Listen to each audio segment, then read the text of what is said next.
first boat ride of 2010, Sunday, May 2nd.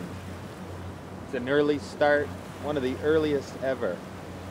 And it was a bit rainy before, but it's not too bad now. Cloudy, hazy, but a little bit of sun poking through. And warm. I'm in a t-shirt. Here comes the sun again.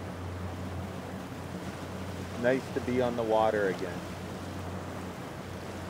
Looking at Thor Island up ahead of us. Georgina behind us.